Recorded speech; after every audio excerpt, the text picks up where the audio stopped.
Hello students of class 11। আমরা যে অধ্যায়টা পড়ছিলাম সেটা হচ্ছে ইউনিট 4 এর প্রথম অধ্যায়। একটি মাত্র অধ্যায় রয়েছে, সেটা হচ্ছে কার্য শক্তি ক্ষমতা কিংবা কার্য শক্তি। তো এই চ্যাপ্টারে আমরা আগের চারটে ভিডিওতে কিছু টপিক আলোচনা করেছি। এই ভিডিওতে আমরা খুব একটা ইম্পর্টেন্ট টপিক, যেটা পরীক্ষাতে খুবই ইম্পর্টেন্ট 11 এর অ্যানুয়াল এক্সামিনেশন এবং হ্যাপেল এক্সামিনেশনে, সেটা নিয়ে আলোচনা করব।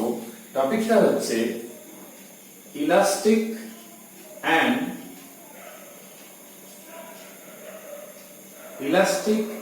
inelastic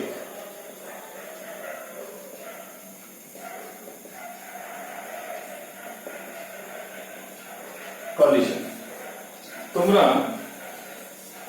ছায়া প্রকাশনীর বইতে, যারা ছায়া প্রকাশনী বই ফলো করছো কিংবা শান্তরা বই ফলো করছো, দুটোই ফলো করতে পারো। যারা ছায়া প্রকাশনী বই ফলো করছো তাদের হচ্ছে পেজ নাম্বার 292 এটা দেখবে। ইলাস্টিক অ্যান্ড ইনইলাস্টিক কলিশন, এটাকে আমরা বাংলায় বলি স্থিতিস্থাপক সংঘর্ষ, যেটা হচ্ছে ইলাস্টিক কলিশন, আর দ্বিতীয়টা হচ্ছে অস্থিতিস্থাপক সংঘর্ষ।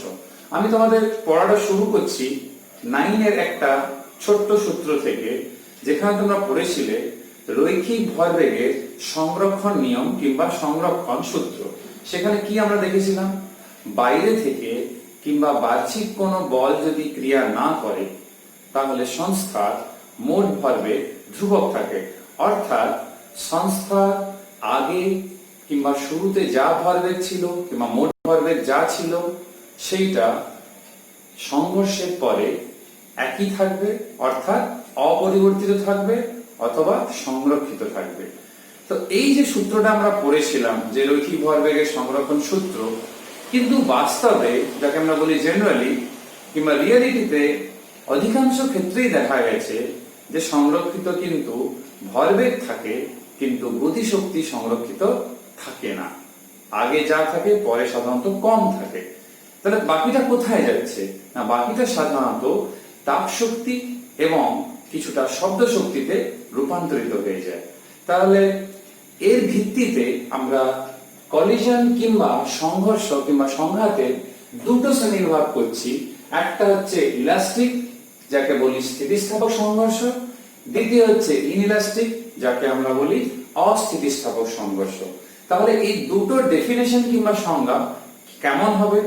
স্থিতিস্থাপক সংঘর্ষ বলতে আমরা বুঝবো এটাই, যে যে সংঘর্ষে সংস্থার মোট ভরবেগ এবং শক্তি, যাকে ক্ষেত্রে আমরা গতিশক্তি বলবো যেহেতু সংঘর্ষের কথা আসছে, মোট এই যে দুটো মানে মোট ভরবেগ এবং মোট গতিশক্তি এটা অপরিবর্তিত থাকে, সেটা হচ্ছে স্থিতিস্থাপক সংঘর্ষ। এবং যে সংঘর্ষে ভরবেগ তো মানে ভরবেগ, আমি রৈখিক ভরবেগের কথা বলছি, যে সংঘর্ষে রৈখিক ভরবেগের মান ধ্রুবক থাকে কিংবা অপরিবর্তিত থাকে কিন্তু শক্তি পরিবর্তিত হয়ে থাকে, সেটা হচ্ছে অস্থিতিস্থাপক সংঘর্ষ। বাস্তবে যে সব সংঘর্ষ ঘটে তার মধ্যে অধিকাংশ সংঘর্ষই হচ্ছে অস্থিতিস্থাপক সংঘর্ষ, কারণ সেক্ষেত্রে শক্তি সংরক্ষিত কিন্তু থাকে না। এবারে প্রশ্ন হচ্ছে যে বাস্তবে কি স্থিতিস্থাপক সংঘর্ষের কোন রকম উদাহরণ এক্সাম্পল রয়েছে? আমরা এক্সাম্পল দিতে পারি যে বিলিয়ার্ডস এর যে টেবিল থাকে, সেই বিলিয়ার্ডস এর টেবিলে দুটো মসৃণ মানে বিলিয়ার্ডস এর টেবিল যদি একেবারে মসৃণ আমি কল্পনা যদি করি কিংবা তৈরি করি, এবং দুটো মসৃণ বিলিয়ার্ডস এর বল যদি রাখা হয়, তাদের মধ্যে সংঘর্ষটাকে মোটামুটি ভাবে বলা যেতে পারে স্থিতিস্থাপক সংঘর্ষ। আর অস্থিতিস্থাপক সংঘর্ষের ক্ষেত্রে কোনো উদাহরণের প্রয়োজন নেই, কারণ বাস্তবে যেসব সংঘর্ষ সবকটাই প্রায় অস্থিতিস্থাপক সংঘর্ষ।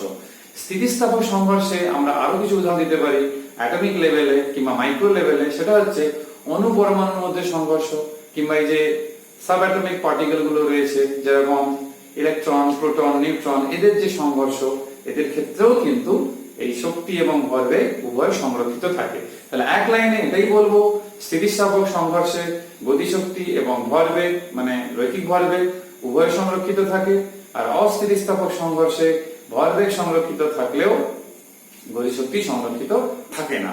তো এটা গেল আমাদের থিওরি পার্ট। এখান থেকে আমরা ডেফিনেশন, এক্সাম্পল, ডিফারেন্স এগুলো প্রশ্ন, ছোটখাটো প্রশ্ন হতে পারে।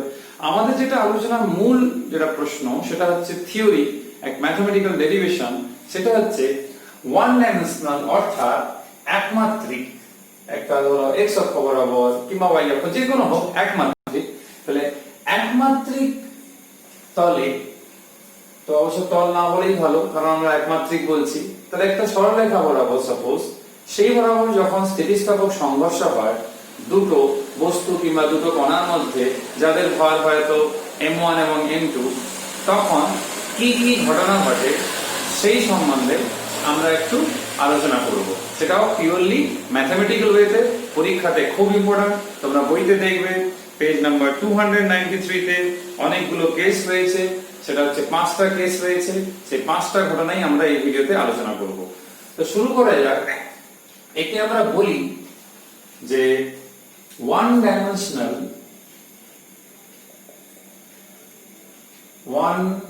Dimensional elastic collision between particles। আমরা কিন্তু দুটো মাত্র কণা ধরবো, তার বেশিও কিন্তু কণা হতে পারে, কিন্তু আমরা ধরছি না। এইবারে আমরা কিভাবে ধরছি না, সাপোজ এরকম দুটো বস্তু আছে, এর ভর হচ্ছে m1, এর ভর হচ্ছে m2, তো স্বাভাবিকভাবে m2 এর মান m1 এর থেকে বড় আপাতত আমরা ধরছি।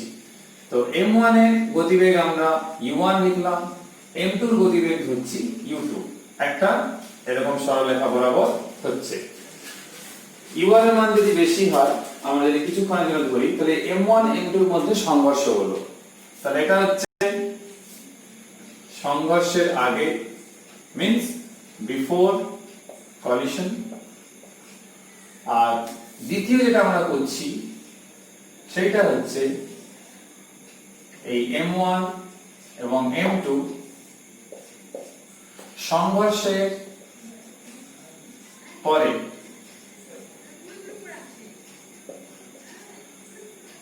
এটা v1, এটা v2। তাহলে সংঘর্ষের আগে ছিল গতিবেগ u1, সংঘর্ষের পরে হলো গতিবেগ u2, আর সংঘর্ষের আগে m1 এর গতিবেগ ছিল u1, u2 হচ্ছে m2 মানে দ্বিতীয় বস্তুর গতিবেগ, এগুলো হচ্ছে সংঘর্ষের আগে, এবং সংঘর্ষের পরে প্রথম বস্তুর গতিবেগ পরিবর্তিত হয়ে v1 হলো এবং দ্বিতীয় বস্তুর গতিবেগ পরিবর্তিত হয়ে v2 হলো। এইভাবে আমরা যেহেতু এখানে বলছি ইলাস্টিক কলিশন অর্থাৎ স্থিতিস্থাপক সংঘর্ষ, তাহলে সবচেয়ে প্রথম আমরা কি লাগাবো না, ভরবেগের, আমরা সবচেয়ে প্রথম যেটা লাগাচ্ছি সেটা হচ্ছে ভরবেগের সংরক্ষণ। তাহলে ভরবেগের যে সংরক্ষণ সূত্র কি বলবে এখানে না, ভরবেগের সংরক্ষণ সূত্র প্রয়োগ করে আমরা কি লিখতে পারি,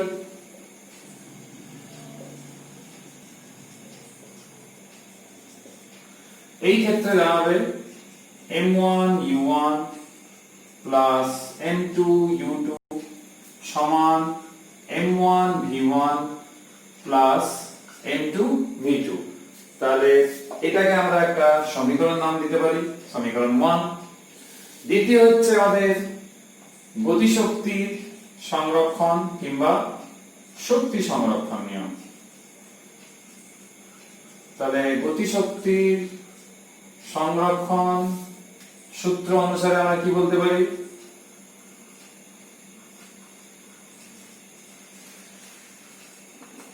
কি লিখতে পারবো, half m1 u1 square half m2 u2 square equals to half m1 v1 square half m2 v2 square.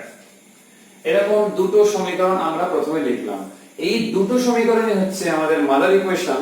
এর সাহায্যে আমরা সকল প্রশ্নগুলো কিংবা আমাদের উদ্দেশ্য থাকবে v1 আর v2 এর মান বের করা। তার আগে আমাদের এখানে দেখো m1 গুলো ভিন্ন ভিন্ন দিকে রয়েছে, তো এখান থেকে আমাদের লক্ষ্য হবে m1 কে একদিকে বের করা। ডেরিভেশন বেশ বড় হবে, তো আমি চেষ্টা করছি যতটা পর স্টেপ করে দেখানো সম্ভব সেটা আমি চেষ্টা করছি। এইখান থেকে এই ইকুয়েশনটাকে আমরা এইভাবে লিখতে পারি, m1 u1 minus v1, next এদিকে কি লিখতে পারি m2 v2 মাইনাস u2, একে দিলাম নাম ইকুয়েশন নাম্বার 3। নেক্সট হচ্ছে এইখান থেকে দেখতেই পাচ্ছ হাফ কমন রয়েছে, তো কেটেই যাবে এমনিও, শুধু m1 যদি কমন নিই তাহলে u1 square minus v1 square, এইটা হয়ে গেল। নেক্সট হচ্ছে m2 v2 square u2 square. তো তোমরা দেখতেই পাচ্ছ দুটো যে নতুন ইকুয়েশন পেলাম, শুধুমাত্র আমরা রিফরমেশন করে ইকুয়েশনগুলো পেয়েছি। এই যে ইকুয়েশন পেয়েছি এইটাকে আমরা ডিভাইড যদি করি, মানে ইকুয়েশন 3 আর 4 রয়েছে, যদি আমরা করি ইকুয়েশন 4 ডিভাইডেড বাই ইকুয়েশন 3, কি পাবো আমরা? না আমরা পাবো ডিভাইড করার পর u1 square minus v1 square by u1 minus v1, আর এদিকে পাচ্ছি v2 square minus u2 square by v2 minus u2। তোমরা লক্ষ্য করতে পারো এইখানে যে রয়েছে u1 square minus v1 square, এটা কার সূত্র? a স্কয়ার মাইনাস b স্কয়ারের সূত্র। অর্থাৎ এই লাইনের পর নেক্সট লাইনে আমরা এভাবে লিখতে পারি u1 প্লাস v1 আর u1 minus v1, a plus b into a minus b। নিচে থাকছে u1 মাইনাস v1, আবার এদিকেও একই ভাবে সূত্র লাগিয়ে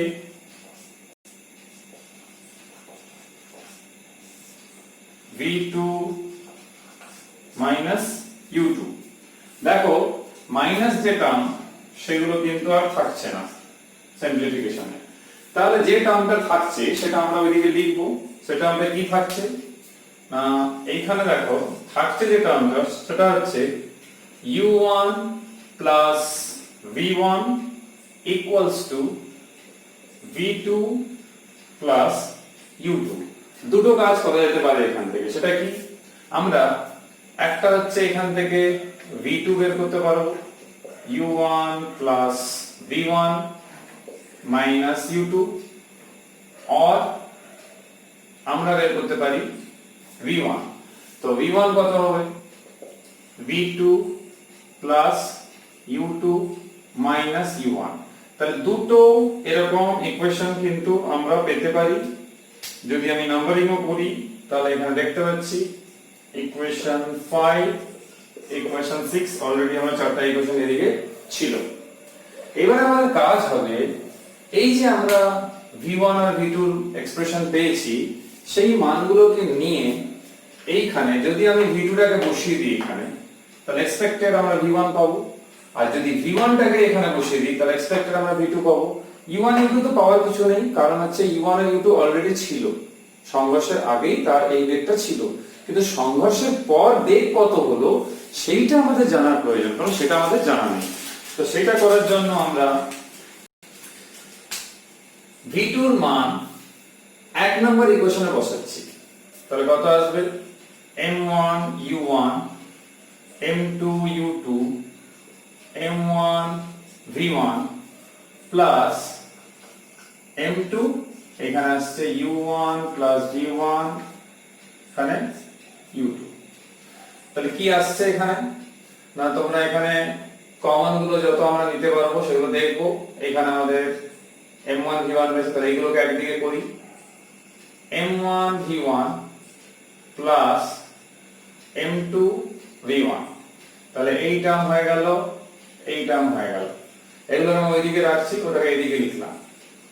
next m1 u1 plus m2 u2 plus, যেহেতু এটা এদিকে নিয়ে আসছি আমি, তাহলে কত আসছে? এটা প্লাস এদিকে, তাহলে আমরা m2 u1 প্লাস মাইনাস এদিকে নিয়ে আসছি প্লাস m2 u2। তাহলে ভুলে না তোমরা এদিকে চারটা টার্ম, এদিকে দুটো, ছটা টার্ম, তাহলে একটা দুটো তিনটে চারটে পাঁচটা ছটা টার্ম।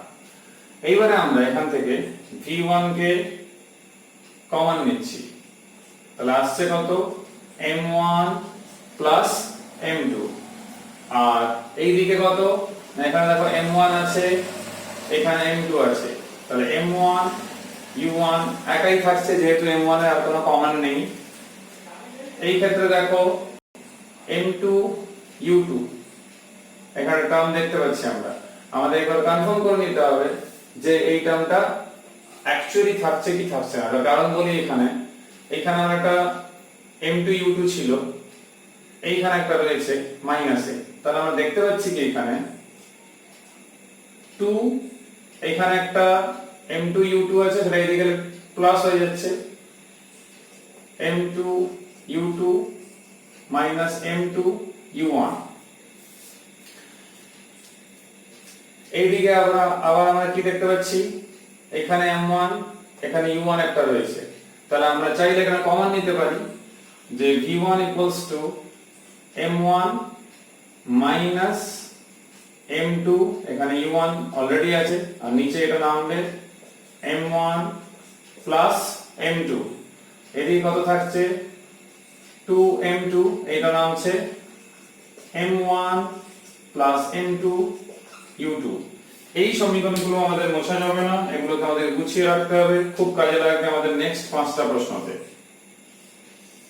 আমি একবার বইয়ের সাথে মিলিয়ে নিচ্ছি এক্সপ্রেশন ঠিক আছে কিনা। তো তোমরা বইতে যারা দেখবে তারা দেখবে equation 5 m1 m2 m1 m2 u1 2m2 m1 m2 u2।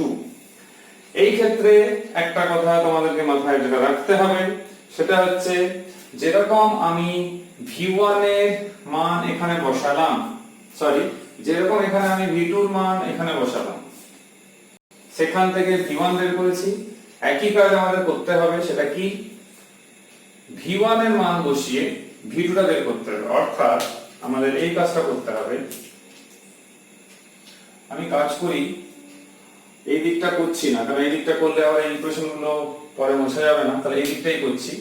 তো এই ক্ষেত্রে যখন বসানো হবে m1 u1 plus m2 u2 equals to m1, এটা বসাবো, তাহলে কত, আমি একেবারে লিখে দিচ্ছি m1 v2 m1 u2 m1 u1, এটা কার মান বসালাম, এইখানে m1 v1 বসালাম, তাহলে প্লাস m2 v2। তো তোমরা এখানে লক্ষ্য করে দেখো, আমরা m1 u1 যে টার্ম রয়েছে, এখানে m1 u1 টার্ম রয়েছে, কিন্তু আমাদের দরকার কাকে, m2 v2 কে দরকার, মানে v2 দরকার অ্যাকচুয়ালি। তাহলে v2 ইকুয়ালস টু v2 লিখে যেটা কমন পাচ্ছি দেখো এখানে এইটা আর এইটা m1 প্লাস m2। নেক্সট কি হবে, তো m1 প্লাস m2 হয়ে গেল।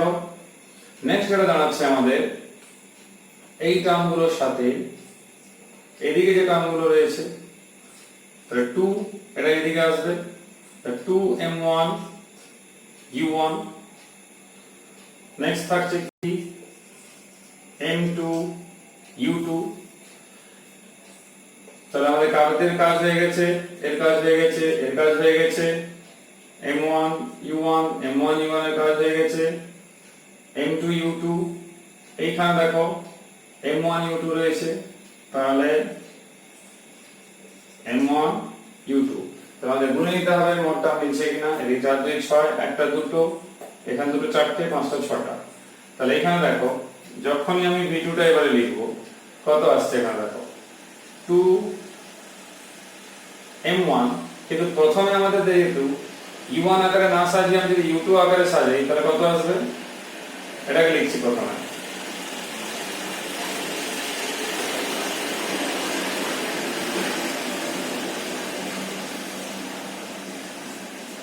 নিচে থাকছে m1 প্লাস m2 যেটা নামলো, আর এই ক্ষেত্রে কত আসবে না, এটা 2m1 by m1 plus m2, এখানে থাকবে u2। তাহলে দেখো আগের আর এক্সপ্রেশনের মধ্যে এখানে m1 m2 ছিল, এখানে m2 m1, আর এখানে 2m2 ছিল, এখানে 2m1 m1 m2, নিচেরটা পুরো সেমই আছে। আমরা একবার মিলিয়ে নেব। এইখানে আচ্ছা সরি, আমাদের এখানে u1 ছিল, এটা u1 হবে। তাহলে এবার মিলিয়ে নিই আমরা। v2 m2 m1 by m1 m2 into u2 plus 2m1 by m1 m2 into u1। তাহলে এই এক্সপ্রেশনটা আমরা পেয়েছি। তো এটাকেও আমরা একটা বক্স করে রাখবো, এটা আমাদের খুব কাজে লাগবে এখনই, আমাদের বাকিগুলো মুছে নিতে হবে। তো পরীক্ষাতে তোমরা ভালো করে প্র্যাকটিস করবে যাতে করে পরীক্ষার ডেরিভেশন প্রবলেম না হয়। 5টা কেস আমরা এখন আলোচনা করব, তার মধ্যে প্রত্যেকটা কেস এই দুটো ফর্মুলা লাগবে। তার মানে যাই গ্রুপ আসুক না কেন তোমাদের এই অবধি করতেই হচ্ছে, সেখান থেকে তোমরা বাকি অ্যাপ্লিকেশন গুলো করবে অ্যাকর্ডিং টু কোশ্চেন। 3 মার্কস থাকে এক্সামে। তো আমি বাকিগুলো মুছে দিই, শুধু এই দুটো ইকুয়েশন রাখি যাতে করে আমরা বাকি 5টা কেসের জন্য স্পেস থাকে।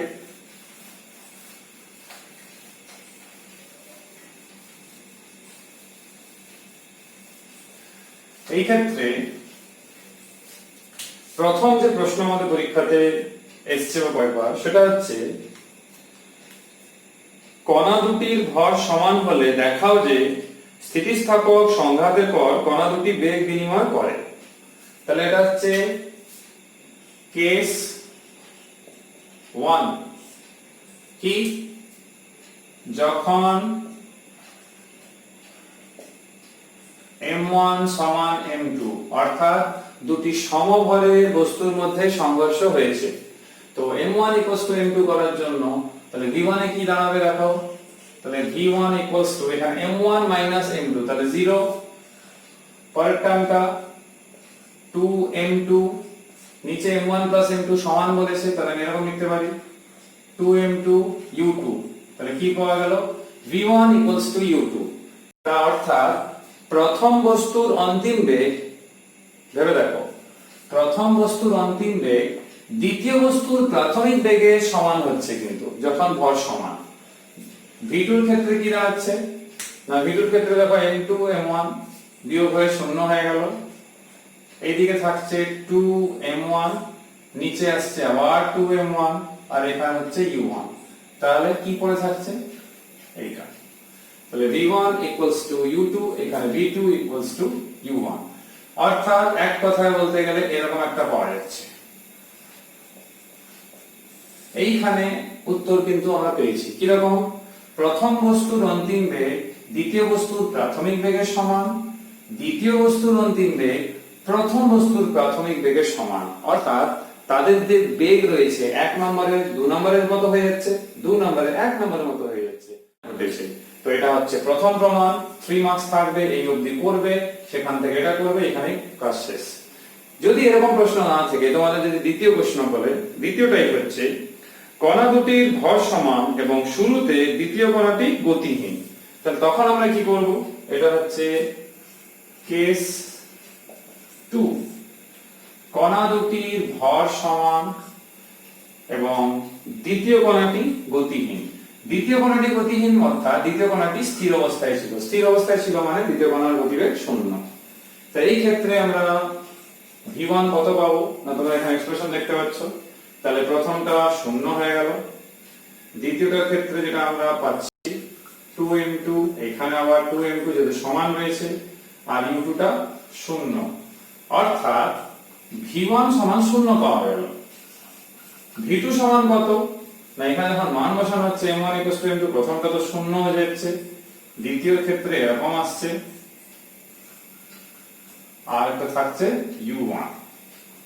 তাহলে শুধুমাত্র u1 পাওয়া গেল। অর্থাৎ v1 0 আর v2 u1। এই প্রশ্নটা একটু ভেবে দেখো, উত্তর কি দাঁড়ালো। যখন একটা বস্তু স্থির আছে, সাপোজ একটা বিলিয়ার্ডসের টেবিল, সেখানে একটা বল স্থির রয়েছে, সেইখানে আরেকটা বলকে ধাক্কা দিল, তখন প্রথম যে বস্তুটা সেটা স্থির হয়ে গেল, দ্বিতীয় বস্তু প্রথম বস্তু যে প্রাথমিক বেগ সেই বেগটা কিন্তু লাভ করছে। তোমরা বইটাও দেখবে, কেস নাম্বার 2 তে এরকম রয়েছে। নেক্সট কোশ্চেনের দিকে আমরা যাব, সেটা হচ্ছে কোশ্চেন নাম্বার 3 মিন্স কেস 3। তো কেস 3 যেটা রয়েছে সেটা নিয়ে আমরা আলোচনা করি।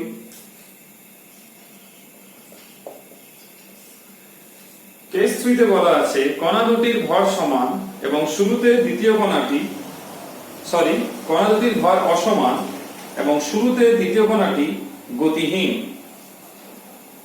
তাহলে m1 not equals to m2 আর দ্বিতীয় কণাটি আমাদের গতিহীন।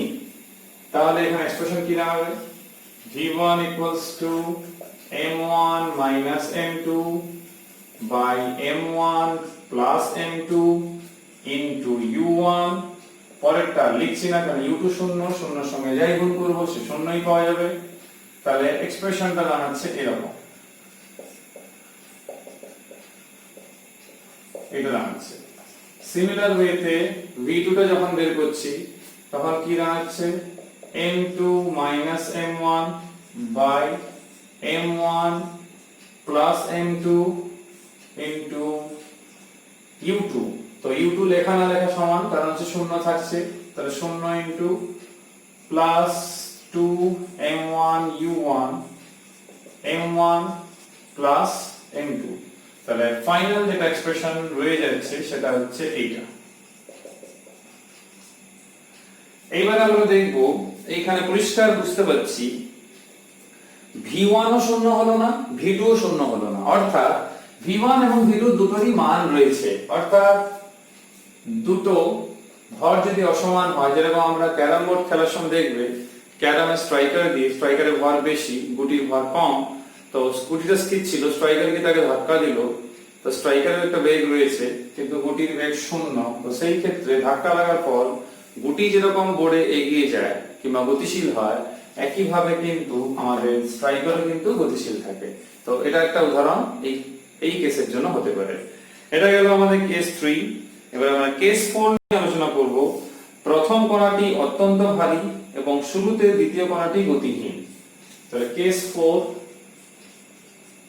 প্রথম কণাটি অত্যন্ত ভারী, তাহলে m1 is much greater than m2 এবং দ্বিতীয় কণাটি শুরুতে গতিহীন, এই ক্ষেত্রে কি হবে না, এই ক্ষেত্রে ভেবে দেখো এই যে এক্সপ্রেশন রয়েছে এখানে কি দাঁড়াচ্ছে না, m1 minus m2, যেহেতু m1 minus m2 কথা ভাবছি, তাহলে m1 বড়, তাহলে এটাকে আমি বলতে পারি শুধু m1 হবে। একই ভাবে আমার m1 plus m2 তেও কি হবে? শুধু m1 হবে। u2 তো শূন্য অলরেডি রয়েছে, তো সেটা নিয়ে আমরা ভাবছি না। তো এইখানেও তাই, m1 যেহেতু বড় তাহলে m2 টা নেগলেক্ট করতে পারি, মানে উপেক্ষা করতে পারি তার সাপেক্ষে, এই ক্ষেত্রেও তাই। তাহলে আমি কি লিখতে পারি না, v1 equals to, যেহেতু u2 শূন্য তাহলে পরেরটা নিয়ে ভাবছি না, তাহলে m1 by m1 এইখানে u1। তাহলে অ্যাপ্রক্সিমেটলি বলতে পারি u1, এটা u কিন্তু v নয়, হ্যাঁ। এবারে v2 কত হবে না, এখানে -m1 আর এখানে m1, আর ওইদিকে u2 ছিল সে তো এমনিও ঠিকছে না, আর এইদিকে 2m1 by m1 u1, তাহলে m1 m1 কেটে গেল, থাকছে 2u1। এটা খুব ইন্টারেস্টিং রেজাল্ট। কেন? প্রথমটা যেটা রয়েছে, ঠিক আছে, তোমরা দেখবে কেস নাম্বার 4 এ v1 equals to মানে approximately equals to u1 আর v2 approximately equals to 2u1, অর্থাৎ ভর অসমান হলে এবং দ্বিতীয়টি যদি স্থির থাকে প্রাথমিকভাবে, কোনোভাবেই সংঘর্ষের পরে কোনো বস্তু কিংবা সংঘর্ষে লিপ্ত কোনো কণা, সে ফার্স্ট হোক কি সেকেন্ড হোক, দ্বিগুণের বেশি বেগ কিন্তু লাভ করতে পারবে না। প্রশ্ন এরকমই থাকবে যে দেখাও যে সেই সব সংঘর্ষে দ্বিগুণের বেশি বেগ লাভ করতে পারবে না, দেখো 2 বের হচ্ছে, 2 এর বেশি কিন্তু হবে না, এটা ম্যাক্সিমাম, এটা সম্ভাবনা যদি এমন খুব বড় হয়, সেটা না হলে কিন্তু সেটাও থাকছে না। তাহলে এটা একটা প্রুফ। নেক্সট আর আমাদের লাস্ট যেটা প্রুফ সেটা হচ্ছে কেস 5, আমরা উপরে আলোচনা করে নিচ্ছি। কেস 5 এ আমাদের যেটা রয়েছে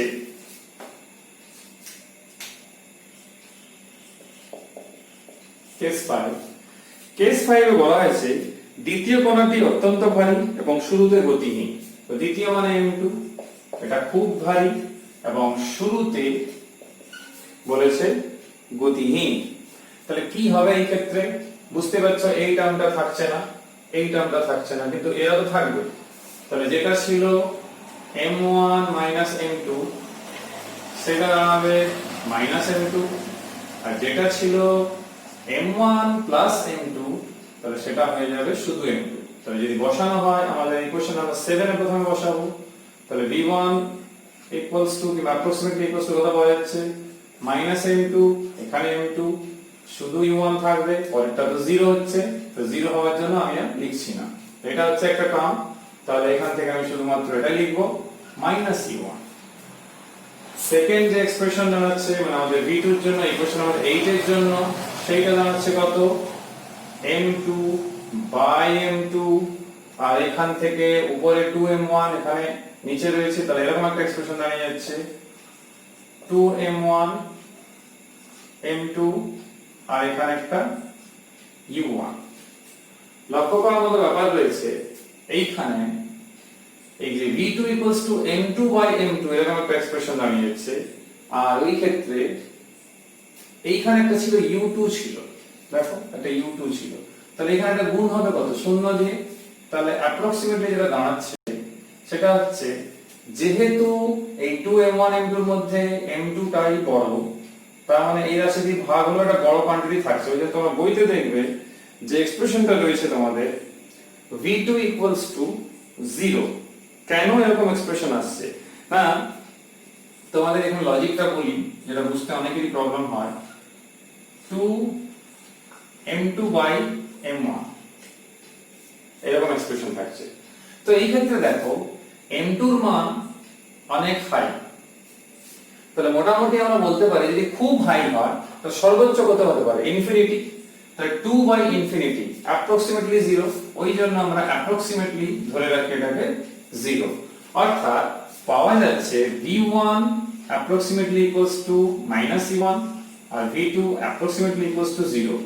এইখান থেকে তোমরা একটা খুব গুরুত্বপূর্ণ কনক্লুশন কিংবা সিদ্ধান্তে আসতে পারো, সেটা হচ্ছে প্রথম বস্তুর অন্তিম বেগ তার নিজের বেগের মানে নিজের প্রাথমিক বেগের সমান এবং বিপরীত দিকে, শুধু তা নয় বিপরীত দিকে। আর দ্বিতীয় বস্তুর কিন্তু অন্তিম বেগ 0, তার অর্থাৎ দ্বিতীয় বস্তু সংঘর্ষের পর স্থির হয়ে যাচ্ছে, আর প্রথম বস্তু সংঘর্ষের পর তার প্রাথমিক যে গতিবেগ সেটা লাভ করছে এবং সেটা বিপরীত দিকে কণাটি ছুটে যাচ্ছে। এটা তোমরা দেখবে কেস 5 এর নিচের দিকে লেখা রয়েছে ভারী বস্তুটি স্থির থাকবে এবং হালকা বস্তু তার প্রাথমিক বেগ নিয়ে বিপরীত দিকে ছুটে যাবে। তাহলে ভারী কেন বলছি না? m2 যেহেতু বড় বলেছি, তাহলে 2 নম্বর কণাকে আমরা ভারী ধরছি আর 1 নম্বর কণাকে হালকা ধরছি। তাহলে এ হলো তোমাদের 5টা কেস। আরেকটা রয়েছে, সেটা কিন্তু আমরা ওই সংঘাত গুণাঙ্ক মানে নেক্সট ভিডিওতে সেটা আলোচনা করব, সেটা এর সাথে একটু রিলেটেড, কিন্তু সংঘাত গুণাঙ্ক জানলে একটু সুবিধা হবে। তো মোটামুটি এই ভিডিওতে এই অবধি। সবাই আশা করি বুঝতে পেরেছো। কারো কোনো সমস্যা থাকলে বুঝতে তোমরা কমেন্ট বক্সে কমেন্ট করে জানাবে। আর সবাই সুস্থ থাকবে, ভালো করে পড়াশোনা করবে। Till then, by.